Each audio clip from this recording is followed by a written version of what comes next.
느헤미야 7장 5절부터 73절, 오늘 본문 중에 5절부터 7절 그리고 66절부터 마지막 절까지 읽겠습니다.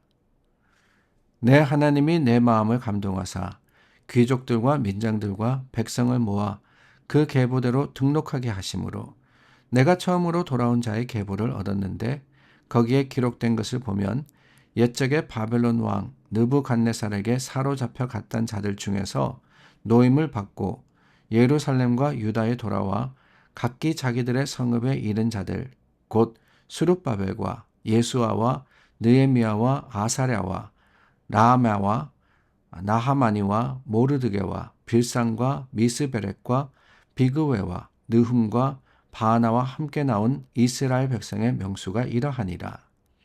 온 회중의 합계는 42,360명이요 그 외의 노비가 7,337명이요 그들에게 노래하는 남녀가 245명이 있었고 말이 736마리요 노새가 245마리요 낙타가 435마리요 나귀가 6,720마리였느니라. 어떤 족장들은 역사를 위하여 보조하였고 총독은 금 1,000드라크마와 대접 50과 제사장의 의복 530벌을 보물 곡간에 드렸고 또 어떤 족장들은 금 2만 드라크마와 은 2,200만회를 역사 곡간에 드렸고 그 나머지 백성은 금 2만 드라크마와 은 2,000만회와 제사장의 의복 67벌을 드렸느니라. 이와 같이 제사장들과 레위 사람들과 문지기들과 노래하는 자들과 백성 몇 명과 느디님 사람들과 온 이스라엘 자손이 다 자기들의 성읍에 거주하였느니라. 여러분, 올해는 한국의 그해입니다. 그리고 미국에서는 2030년이 되면은 그해가 됩니다. 뭐냐? 센서스. 그러니까 한국말로는 인구조사, 인구주택조사라고 이야기를 합니다. 근데 올해가 한국에서 바로 그것을 하는 해다라고 들었습니다. 한국은 매 5년마다 행하고요. 미국은 매 10년마다 합니다. 그래서 2020년에 했고 2030년에 미국에서는 하고 한국은 2025년, 2030년, 35년 이렇게 행한다고 하네요. 인구조사의 기록은 사실 성경에도 있습니다. 성경에도 보면은 이 인구를 조사함으로써 하나님의 백성들의 수가 얼마나 되느냐라는 것을 행했다라는 것을 보게 되는데 몇 년마다는 아니지만은 특별한 때 그 인구의 숫자를 기록한 내용을 보게 됩니다. 오늘 저희가 이 7장 말씀을 살폈는데 사실 7장의 말씀이 쭉 길죠. 다 읽지도 못했습니다. 이거 읽다 보면은 오늘 아침에 여러분들 그 말씀에 지쳐버리실까봐 그냥 이 앞부분만 그리고 뒷부분만 읽었는데 오늘 느헤미야가 성벽을 재건한 후에 인구의 조사를 했던 기록이 본문입니다.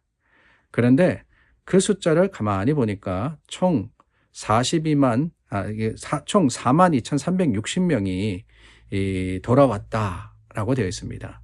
42,360명. 이스라엘 백성으로서 그렇다는 거예요. 그리고 노비가 7,337명이었고 그 중에 성가대, 하나님께 예배하고 노래하는 자들이 245명이었습니다. 근데 이 인구조사를 보면서 기억나는 것이 또 다른 기록, 특별히 다윗이 이스라엘의 모든 지파를 단에서 브엘세바까지 조사한 일이 사무엘 하 24장과 그리고 역대상 21장에 나옵니다. 사람의 숫자를 헤아린 것 느헤미야와 똑같습니다. 인구가 얼마나 되는지 지파별로 계별별로 몇 사람이나 되는지를 조사했습니다. 그런데 느헤미야의 인구조사와 다윗의 인구조사 근본적으로 엄청난 차이가 있습니다. 오늘 본문 5절 말씀해 보니까 느헤미야가 내 하나님이 내 마음을 감동하사라는 구절이 있거든요. 느헤미야가 성벽 재건을 이루고 난 다음에 인구조사를 한 근본적인 이유가 뭐냐? 하나님께 있었다라고 하는 거예요. 내가 힘을 과시하기 위해서도 아닙니다. 어떠한 개인적인 공동체적인 목적을 가지고 이익을 위해서 한 것이 아니라 철저하게 하나님이 인도하시고 명령하신 것을 따라서 행했던 겁니다. 반면에 다윗의 인구조사 우리가 잘 알고 있습니다. 그 동기가 뭐냐? 역대상 21장 1절 말씀해 보니까 사탄이 일어나 이스라엘을 대적하고 다윗을 격동하여 사탄이 다윗에게 그렇게 하도록 했다라고 하는 겁니다. 동기가 악했다는 거죠. 그 이유가 뭐냐? 목적이 다름이 아닙니다. 역대상 21장에 보니까 백성의 수가 칼을 뺄 만한 자가 몇 명이요. 그러니까 다윗의 인구조사의 근본적인 목적은 백성의 수가 아니라 전쟁할 수 있는, 전투에 임할 수 있는 사람들의 수가 몇 명이나 되느냐, 다르게 이야기하면 우리의 군사력이 어떠하냐라는 것을 파악했다는 겁니다. 군대의 수가. 결국 자신의 힘을 과시하기 위해서 다윗이 했던 것이지요. 어느 정도의 힘이 있느냐, 이것을 가지고 어떤 전쟁을 치를 수 있느냐, 그 자랑하고 과시하는 마음이 다윗에게 있었던 겁니다. 동기도 목적도 다 선하지 못했어요. 결국에 다윗은 하나님의 심판을 받을 수밖에 없었습니다. 하나님께서 세 가지 중에 하나를 선택하라 하시죠. 3년의 기근이냐, 석 달의 패배냐, 아니면 사흘의 전염병이냐. 사흘의 전염병을 택했을 때 죽은 자가 7만 명이나 되었습니다. 다윗의 센서스는, 다윗의 인구조사는 느헤미야의 그것과는 완전히 달랐다라고 하는 거예요. 우리가 이 세상에서 하나님의 이름으로 하는 일들, 그 시작도, 과정도, 그리고 결과도 철저하게 하나님의 감동을 따르는 일이어야 합니다. 내 마음과 내 생각을 따르는 것이 아니라 하나님의 뜻을 따라 행할 때 하나님이 기뻐하시는 결과가 오게 되지 않겠습니까?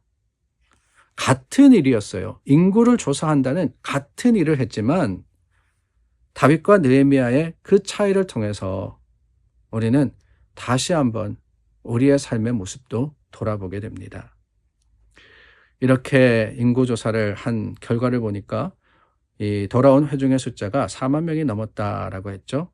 귀환자 명단에는 총 18개의 가족의 명단이 언급되어 있고 20개 마을에 거주하는 사람들의 이름이 들어 있습니다. 이들이 다 누구냐? 돌아온 자들이었다는 거예요. 돌아왔다라고 하는 것은 더 좋은 것을 위해서 왔다라고 하는 것이 아니다라는 것을 알고 있습니다. 더 힘든, 더 어려운, 더 고통스러운, 오히려 부족하고 여러 가지로 연약한 모습을 택한 사람들이었습니다. 바사에 살면서 이제는 안정적인 삶을 누리던 사람들이었을 겁니다. 그러나 그 모든 것들을 단호하게 버리고 보장이 없어요. 그 오는 길도 힘들었고 위험이 도사리고 있었으며 예루살렘에 돌아와서도 여러 가지 고통과 도전을 받았습니다. 그러나 그럼에도 불구하고 왜 그러느냐? 하나님이 부르셨기에 돌아온 사람들입니다. 왜 그런 이야기가 있지 않습니까? 이민자들이 더 절실하게 신앙생활을 할 수 있다. 다름이 아닙니다. 성경의 여러 말씀 속에서 우리의 모습을 비춰볼 수 있기 때문에 그래요. 창세기에서부터 아브라함이 본토 친척집을 떠나지 않습니까? 우리도 그랬거든요. 아무것도 알지 못하고 떠난다라고 하는 것, 여러분 경험해보지 못한 사람은 알지 못합니다. 그러나 우리는 알고 이해하잖아요. 익숙한 것, 내가 편안한 것, 이런 것들을 버리고 떠난다. 이민자의 마음과 이민자의 삶이 어떠하다라는 것을 알기에 우리는 이 4만여 명의 사람들이 그런 결단 가운데 떠났다라는 것이 결코 쉽지 않다라는 것을 알고 있습니다. 내 편안한 지경을 떠나야 그 한계를 넘어서야지만 이루어지는 것. 그게 바로 하나님의 능력이 아닌가, 사역이 아닌가라는 생각이 들어요. 이들이 돌아왔습니다. 참 감사한 것은 마지막에 보니까 이들이 또한 하나님께 드렸는데 그 양과 그 규모를 보니까 여러분 이렇게 뭐 금 얼마 이러니까 감이 안 오시죠? 요즘 돈으로 하면은 약 2천만 불? 그 이상의 가치가 있는 그러한 액수입니다. 그러한 규모입니다. 어떻게 그렇게 드릴 수 있었느냐? 다름이 아니에요. 하나님의 것인 줄 알아서. 자신들이 누려왔던 것들이 다 하나님께서 이때를 위해서 쓰라고 주신 것인지를 알았기 때문에 주님의 주시는 사명과 그 나라를 위해서 포기할 수 있었고 드릴 수 있었던 것이 아닙니까? 오늘 저와 여러분들도 그렇습니다. 하나님 우선의 삶을 사는 사람들입니다. 어렵고 힘들지만은 하나님이 중심될 때 주님께서 그 모든 것들을 다 채워주시고 책임져 주실 것을 알고 오늘 추수감사절이죠. 감사하며 이 하루를 살아가는 우리 모두가 될 수 있기를 바랍니다. 기도하겠습니다. 참 좋으신 하나님, 느헤미야와 이스라엘의 모습을 통해서 우리의 신앙을 다시 한번 살펴봅니다. 주님 중심, 주님 우선, 그 하나님의 사역과 사명을 우리가 삶의 목적으로 삼아 살아가는 오늘 하루가 되게 하여 주시옵소서. 예수님의 이름으로 기도드립니다. 아멘. 감사의 날입니다. 여러분 더 많은 감사가 더 풍성한 복이 여러분들의 삶에 있기를 주님의 이름으로 축원합니다.